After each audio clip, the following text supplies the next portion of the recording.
Are you Stephen A. Smith then? Is that the criteria? Is that where we're supposed to go with this? Flabbergasted as to why people are so fascinated with the alleged Epstein client list. You all told me that I got to get behind silence is complicit. Why networks need to stop giving him a platform to share his stupidity. I'm conflicted on this next story. Stephen A. Smith of ESPN, who was clearly upset, actually crushed by the over-the-top criticism of his NBA coverage, is back at it again. He joined Chris Cuomo and his podcast, and was flabbergasted as to why people are so fascinated with the alleged Epstein client list. Smith totally revealed his ignorance on the matter and highlighted exactly why networks need to stop giving him a platform to share his stupidity. Here's Smith on the client list. You're in an uproar off the Epstein list? That's all you've got? It's really, really surprising that this matters. Of course, I think there's a list, but I don't know. I suspect, but I have no knowledge, nor do I care. It's Friday night. I'm getting ready to go out and enjoy myself. I'm getting ready to have a nice weekend. I can give a damn about the Epstein client list. This has no effect on me whatsoever. I have a life. I don't understand for the life of me why this matters so much to these. I'm talking about people losing it. They're crying on camera. They're talking about resignations. They're pissed off about everything. I'm like, really? With all the stuff going on in this country, with all the power that you possess because of the cachet and the influence you have because of your connection to this administration, that's why you upset at Trump. I didn't blame Trump one bit for looking at them and saying, really? That really matters to you? That's really that important? Mm-hmm. Now, maybe he had a different reason for saying it, trying to be evasive or whatever. I don't know. But I do know this. In the grand scheme of things, it ain't going to affect the lives of over 200 to 300 million Americans. No. I think we'll be just fine without knowing whether or not there was really a client list. I think we'll be okay. It's unbelievable that this is a big deal to me. It really is.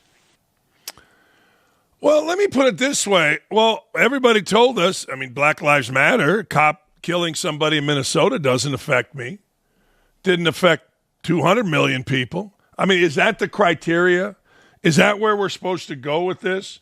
Are we supposed to go with if it doesn't directly affect me, then it doesn't matter? Idiots marching downtown, killing people, Chris Beatty, downtown Indy, burning up buildings, destroying. Doesn't really affect me. But you all told me that I got to get behind silence is complicit. So is being silent or dismissive about a potential pedophile ring?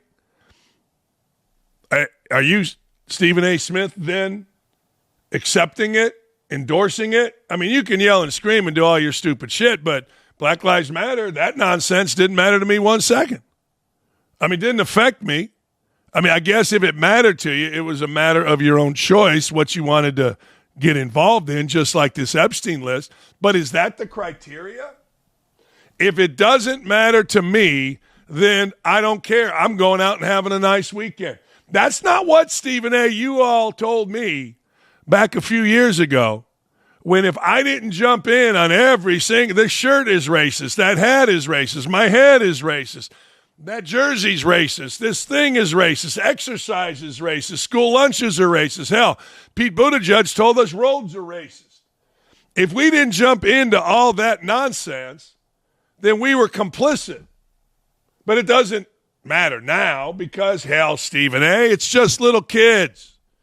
It's just little girl that just committed suicide. That don't affect you. Go out. You got your money. You're the useful idiot of the Republican Party now. Go out and do your thing, Stephen A. Smith. But don't tell me next time somebody tells me that I got to stand up for the cause, yo, or I'm being complicit, you can suck it.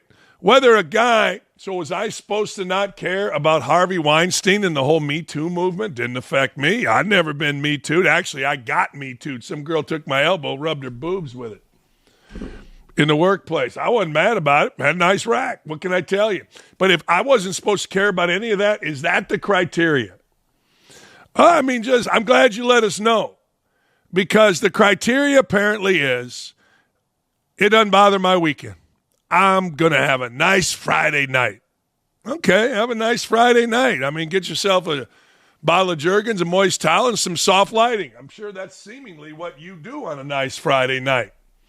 But the word you're supposed to have empathy and care. Do I know about the Epstein list? Absolutely not. Do I believe Donald Trump was on that list? 100% not, because they would have put that thing out yelling and screaming. You know, the media is so tied in with the left, they would have redacted all kind of names that would have been damaging to the Democratic Party, and they would have put Trump out there front and center and every name underneath. Does every person that is on that list that flew to Epstein Island have to be a pedophile? I mean, Epstein, by all accounts, was a businessman. I don't know. I have no idea. But it's a bigger issue. It goes back to government lying, government trust. We have a list. Pat Bondi, it's on my desk. All of a sudden, there's no list. George Bush, W. Bush, squelched the list back in the day. Every president since, if there is a damaging list, has had the opportunity to put this quote list out. My guess is everybody made a deal. The one deal the swamp could make, hey, let's just squash that thing and move it along. I guess we're not supposed to care about the little girls that got abused, taken from their families, raped repeatedly. I guess we're not supposed to do that because it doesn't bother Stephen A. Smith's Friday night. And I don't want to hear about all the other stuff. I mean, a guy dying in New York City doesn't affect my life. I'm going out for a nice dinner. Hell, a guy dying downtown Indy doesn't affect my life. I'm going out for a nice dinner. I mean, if you're going to be the spokesman on all things like this idiot is, then be the damn spokesman. Because from now on, everything you say, I'm just going to say, don't affect my life. Hell, I didn't bet the All-Star game last night. Doesn't affect my life. Why would I watch? I'm going out for a nice dinner. It's stupid. Stop booking this idiot on everything. But I understand. We all understand. We all understand he's a useful idiot to the Republican Party. We understand because of his race and his mouth, and he's not crazy far left. We understand what's going on here. But hey, doesn't affect me. What do I care? That should be the new mantra of ESPN Sports Center. We're not going to have Sports Center. I'm not going to talk about what's going on in the NFL. Why? Doesn't affect any of you. It just affects the players. We're good. Don't worry about it. It's nuts. All right, the Open tournament we're going to talk to. I'm calling it the Open Championship. I don't know what the hell you're calling it. I call it the British Open is what it used to be back in the day. Now it's the Open. And our friend Ryan Burr is going to join us, get this out and a piece of paper. He's going to give you winners. All right, it's in northern Iowa, Portush. Anyway, the world's best golfer, Scottie Scheffler, revealed that he doesn't fully understand celebrating his own success and victories in golf. What's the point? Before going on to give a fantastic answer on what would ever prompt him to leave the sport. Here is why he doesn't get that much joy out of winning. You know, I think it's kind of funny. I think, I think I said something after the Byron this year about, like, it feels like you work your whole life to celebrate winning a tournament for, like, a few minutes. It only lasts a few minutes, that kind of euphoric feeling. And to win the Byron Nelson Championship at home, I literally worked my entire life to become good at golf, to have an opportunity to win that tournament. And you win it, you celebrate, get to hug my family, my sister's there. It's such an amazing moment. And then it's like, okay, now what are we going to eat for dinner? Life goes on. Is it great to be able to win tournaments and to accomplish the things I have in the game of golf? Yeah. I mean, it brings tears to my eyes just to think about, because it's literally worked my entire life to become good at this sport, and to have that kind of sense of accomplishment, I think is a pretty cool feeling. To get to live out your dreams is very special. But at the end of the day, it's like, I'm not out here to inspire the next generation of golfers. I'm not here to inspire somebody else to be the best player in the world, because what's the point?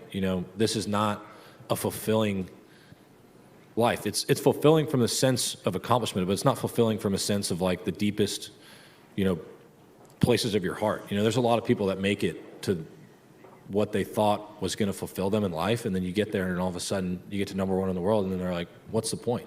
And, I really do believe that because, what is the point? You're like, why do I want to win this tournament so bad? That's something that I wrestle with on a daily basis. It's like showing up at the Masters every year. It's like, why do I want to win this golf tournament so badly? Why do I want to win the Open Championship so badly? I don't know. Because if I win, it's going to be awesome for about 2 minutes. And then we're going to get to the next week, and it's going to be like, hey, you won 2 majors this year. How important is it for you to win the FedEx Cup playoffs? And it's just like, we're back here again, So we really do. We work so hard for such little moments, and, I'm kind of a sicko. I love putting in the work. Yeah, that's interesting, and he's right. Most people feel the losses far more than they feel the wins. That's a coaching thing. That's when really it is time to get the Sam hell out of there. No, it really is. But to his point, you win and everybody's going nuts, and then you go home. I'll never forget winning the MAC championship. Had to go on a road trip, won 2 games. Hadn't won a MAC championship in 17 years at Bowling Green. We go ahead and win it in 2000. Bus drops everybody off. Everybody's happy on the bus. I get in my car, and I'm like, I'm just going home. Got church tomorrow with the kids. Game next week for the tournament, MAC tournament. No, I get it. But what happens then is, and as you get older, and Scottie Scheffler will understand this, there is a persona that you achieve. There is a respect that you have. That's kind of the way it works. Like, you get to a certain level in the respect of your peers, and you feel it as you get older. Like, I'll give you an example. I didn't realize, I thought my career at Indiana was shit, tell you the truth. I didn't realize until I got older, somebody pointed out, you're the only 2-time or you and Quinn Buckner, the only 2-time captains at Indiana. I'm like, All right, that's pretty cool. There's only been 11 teams in Indiana basketball history to make the Elite Eight. Interesting. Wow. All right. I mean, those things happen. And when you're Scottie Scheffler, I think one of the things that has made Rory McIlroy interesting in this is the relief that we all saw when he did win the Masters. He completed the career Grand Slam because he knew where this was going to be in the next coming year. Scottie Scheffler may be too young for that, even though he's an old soul. Here's Scheffler on the priority of being a father and a husband as opposed to a golfer. It's just one of those deals. I love the challenge. I love being able to play this game for a living. It's one of the greatest joys of my life, but does it fill the deepest, wants and desires of my heart? Absolutely not. I love playing golf. I love being able to compete. I love living out my dreams. I love being a father. I love being able to take care of my son. I love being able to provide for my family out here playing golf. And, every day when I wake up early to go put in the work, my wife thanks me for going out and working so hard. And when I get home, I try and thank her every day for taking care of our son. It's just, that's why I talk about families being my priority, because it really is. I'm blessed to be able to come out here and play golf, but if my golf ever started affecting my home life or it ever affected the relationship I have with my wife or with my son, that's going to be the last day that I play out here for a living. This is not the be-all, end-all. This is not the most important thing in my life, and that's why I wrestle with why is this so important to me, because I would much rather be a great father than I would be a great golfer. That at the end of the day, that's what's more important to me. There you go. Now I will say this. It is very easy to say that when you are the best in the world. It is very easy to say that when you've got the mansions, the trophies, the money. Never have to worry about anything. It's very easy to say that when you're not having to grind it out every weekend. That's like, I get what he's saying, but he also said for life, it's private planes. It's I'm home right after the tournament. It's another championship. Oh, third place, only made $1 million this week.